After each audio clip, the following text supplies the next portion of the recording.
네, 이사야 40장이고요. 3절부터 8절까지 말씀 우리 같이 한 목소리로 읽겠습니다. 3절부터 읽습니다.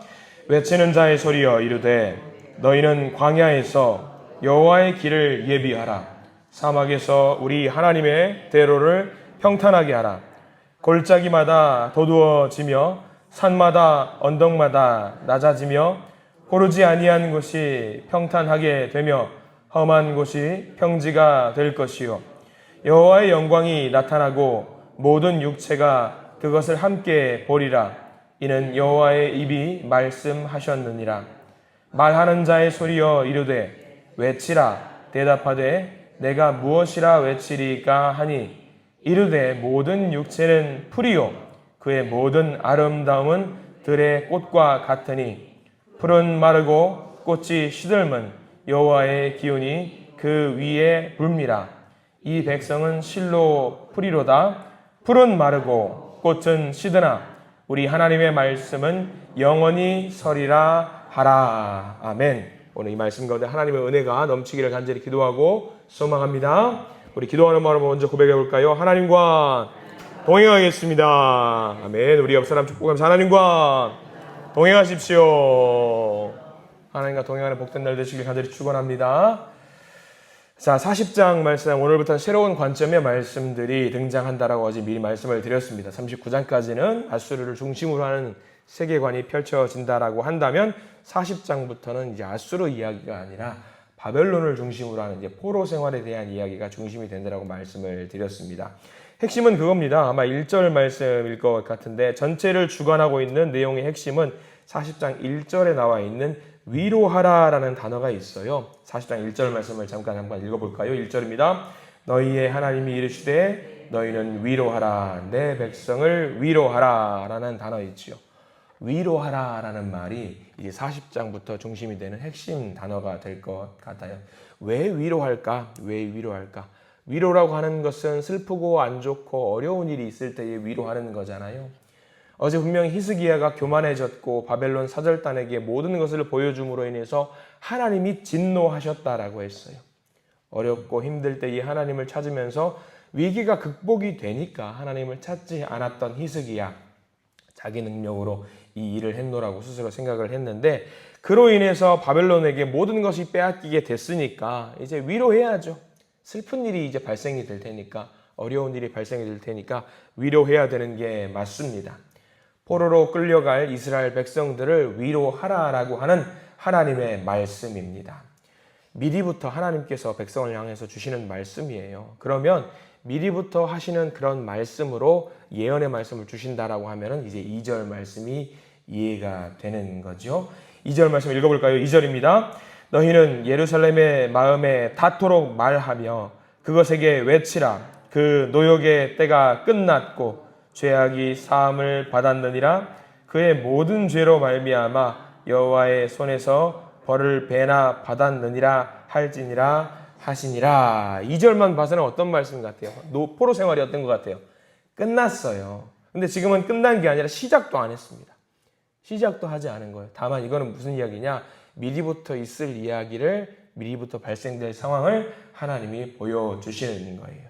포로 생활을 미리부터 보여주시면서 이미 끝난 것처럼 말씀을 하면서 위로한다, 고생했다 라고 지금 그렇게 이야기를 하는 거죠. 이 포로 생활에 대한 이야기는요, 이스라엘 백성들에게 약간 노이로제 같은 겁니다. 왜냐하면 이미 바벨론 포로 생활 이전에 이스라엘 백성들은 포로 생활을 한번 경험한 적이 있어요. 어디죠? 애굽이죠. 애굽으로 말미암아 이미 430년 정도의 포로 생활을 한 적이 있습니다. 차이점이 있다라고 한다면 애굽으로 들어갈 때는 자발적으로 들어갔냐, 강제로 들어갔냐? 자발적으로 들어갔어요. 자발적으로 들어갔지만 자발적으로 들어가서 자기들이 노예 생활을 할 것이라고 생각을 전혀 못하고 들어갔습니다. 그래서 노예 생활이라고 한다라면요, 조상 대대로 들려왔던 그 말로 알고 있어요. 고생했고 힘들었고 어려웠고. 근데 바벨론은 좀 다릅니다. 자의로 들어간 게 아니라 타의로 들어간 거예요. 강제로 잡혀서 들어갔어요.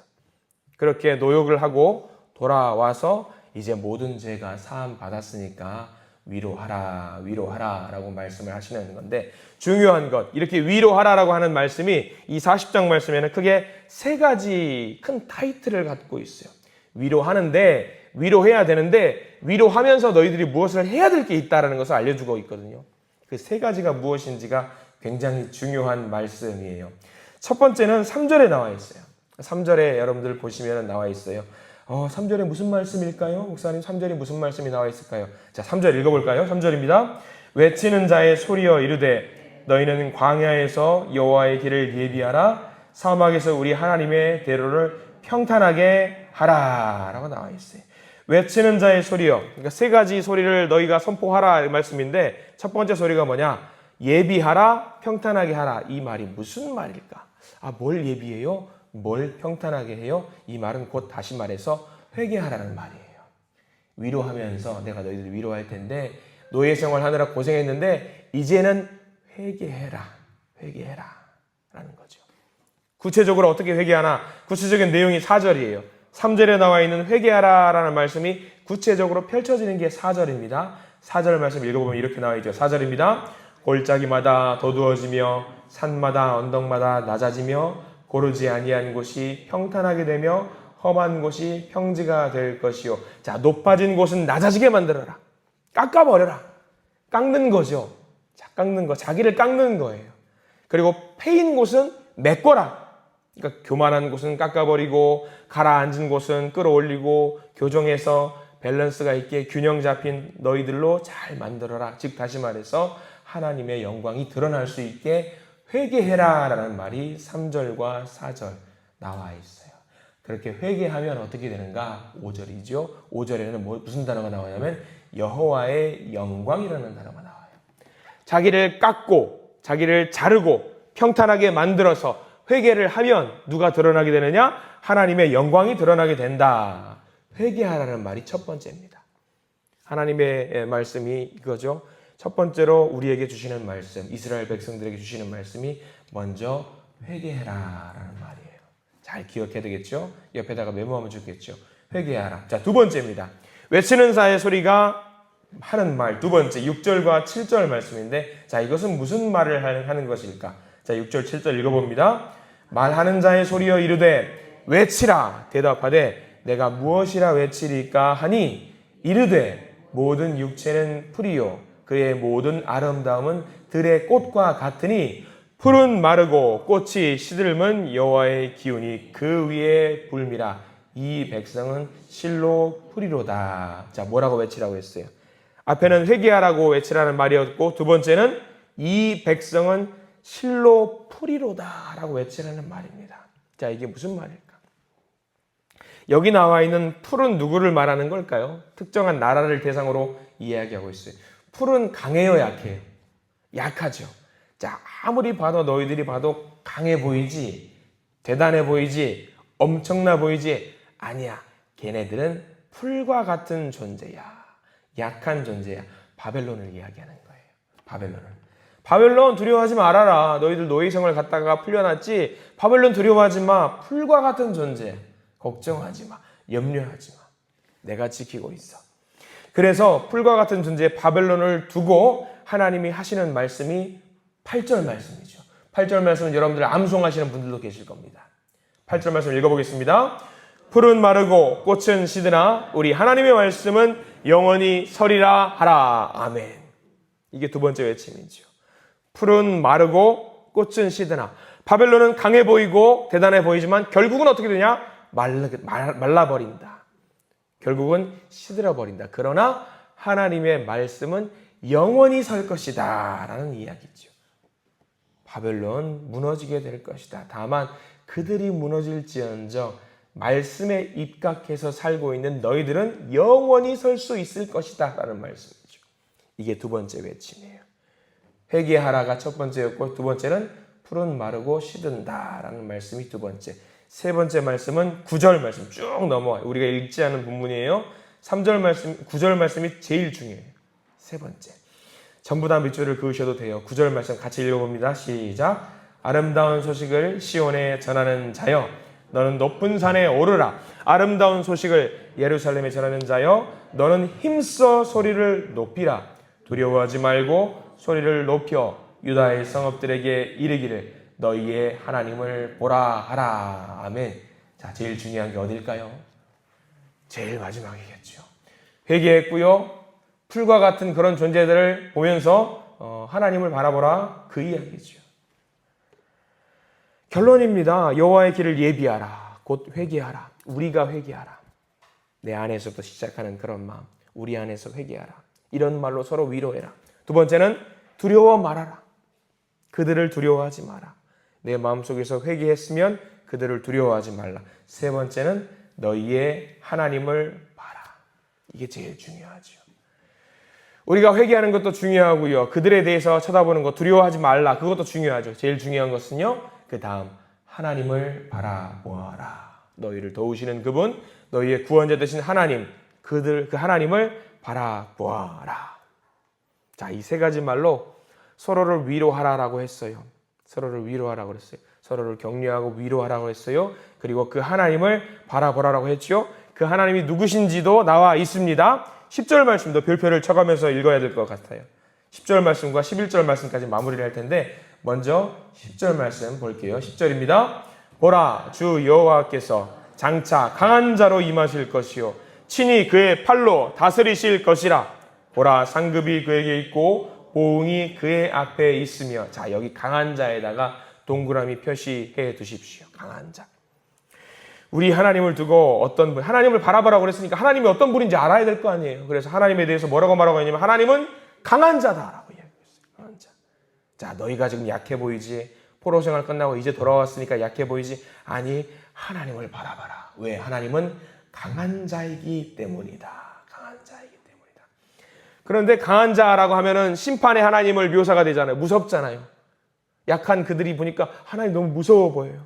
강한 자라고, 강한 거 너무 싫은데, 부드러웠으면 좋겠는데, 온유하게 우리를 인도했으면 좋겠는데, 자, 그래. 하나님은 강한 자이지만 동시에 어떤 자냐? 11절 말씀까지 가야 돼요. 11절 읽어봅니다. 그는 목자같이 양떼를 먹이시며 어린 양을 그 팔로 모아 품에 안으시며 젖먹이는 암컷들을 온순히 인도하시리로다. 여기 아까 우리 방금은 강한 자의 동그라미 표시하라고 말씀드렸죠. 11절은 반대로 어떤 글자에 동그라미 표시를 해야 될 것 같아요? 목자같이. 목자같이. 우리 하나님 강한 분이세요. 강한 분이에요. 그래서 바벨론을 무찌를 수 있는 분이시죠. 충분한 능력 있는 분이시죠. 그러나 그 하나님은 강한 분이면서 동시에 어떤 분이냐? 목자같이라는 거예요. 목자같이. 하나님은 강하신 분이시죠. 심판하는 분이시죠. 무섭죠. 근데 그분은 목자다. 예전에 한번 예로 말씀을 드렸던 것 같아요. 유치원에서 어떤 아이들이 막 다투고 해요. 근데 갑자기 유치원 앞에 경찰차가 딱 들어서요. 경찰차가 딱 내려가지고 경찰 제복을 입은 사람이 두 사람이 유치원으로 싹 들어가요. 다른 유치원생들은 그 모습을 보고 굉장히 무서워요. 야, 경찰 왔어. 아이들이 서로 이야기하면서 무서워 하는데 한 아이가 무서워하지 않고 오히려 경찰에게 달려가는 거예요. 경찰이 누군 거예요? 자기 아빠인 거예요. 한없이 무서워 보이는 경찰이라고 할지라도 내 아빠일 경우 그 경찰이 무섭지가 않은 거죠. 달려갈 수 있는 거예요. 와락 안길 수 있는 거예요. 마찬가지죠. 서로 위로하면서 이스라엘 백성들을 서로 위로하고 권면하고 독려하는데, 야, 무서운 하나님이 우리에게 다가오셔. 심판자의 하나님 다가오셔. 하나님이 걱정하지 말라고 하는데 그래도 여전히 하나님은 무서워 보여. 근데 하나님이 말씀하시는 거예요. 걱정하지 마. 나는 강한 자이지만 동시에 너희들을 돌보는 목자야. 그 말씀을 하시면서 서로 위로하고 위로해라 라는 말씀. 그 말씀이 오늘 40장 말씀이지요. 이 40장의 말씀은요, 구원받은 자들의 현 주소에 대해서 말씀하고 있어요. 구원받은 사람이 누구냐? 누가 구원을 받을 것이냐? 회개하는 자가 구원을 받을 것이고, 이 땅의 세력을 두려워하지 않는 자가 구원을 받을 것이고, 주 여호와 하나님 한 분만을 바라보는 사람이 구원을 받을 것이다 라는 것에 대해서 이야기를 하고 있는 거예요. 이 세 가지 포인트만 오늘 이 40장 말씀을 통해서 잘 기억했으면 좋겠어요. 먼저 회개해야 된다. 먼저 회개해야 된다. 그 다음에 이 땅의 세력을 두려워하지 말아야 된다. 그리고 마지막, 회개하고 두려워하지 않았으니까 누구를 바라본다? 하나님을 바라봐야 된다. 이 세 가지 포인트만 우리가 잘 기억했으면 좋겠습니다. 오늘 하루 우리가 시작합니다. 우리가 세상 가운데 들어가게 되는데 세상의 문제에 매여 있지 마시기 바랍니다. 그리고 연약한 나를 바라보지 마시고 문제를 해결하시는 우리 여호와 하나님 한 분, 구원의 주님, 긍휼하신 주님, 그 주님을 바라보시는 우리 모두가 되기를 소망합니다. 그래서 그 하나님으로 인해서 위로를 얻으시고 새 힘을 얻으시고 내가 가야 될 그 길의 방향과 목적을 분명히 설정하시는, 하나님을 의지해서 하나님이 인도하시는 그 길로만 걸어가시는 복된 믿음의 성도님들이 되시기를 간절히 기도하고 축원합니다. 기도하겠습니다. 하나님 감사합니다. 오늘도 이 새벽에 우리를 깨워서 주님의 말씀 앞으로 불러주시니 감사합니다. 심판과 경고 가운데서도 위로의 말씀을 주시는 우리 하나님 찬양합니다. 우리 마음 가운데 높아진 교만이 있다면 깎아내게 하시고, 낙심하여 주저앉은 마음이 있다면 다시 일으켜 세워주시고, 굽은 마음은 곧게 하시고 험한 생각은 평탄하게 만들어 주셔서 우리의 삶이 주님 오실 길을 준비하는 인생 되도록 도와주시옵소서. 입술의 회개가 아니라 삶의 회개로 주님 앞으로 돌아가게 하시고 하나님 보시기에 합당한 길을 걷는 우리들이 되게 해 주시옵소서. 무엇보다 우리의 시선이 문제보다 하나님을 바라보게 해 주시옵소서. 연약한 나 자신보다 우리를 붙드시는 구원의 하나님을 보기를 원합니다. 주님, 오늘 하루도 우리의 삶 가운데 찾아오셔서 위로하여 주시고 새 힘을 부어주시고 걸어가야 할 길의 방향을 분명하게 해 주시옵소서. 우리의 구원자 되시는 예수 그리스도 이름으로 간절히 기도드립니다. 아멘.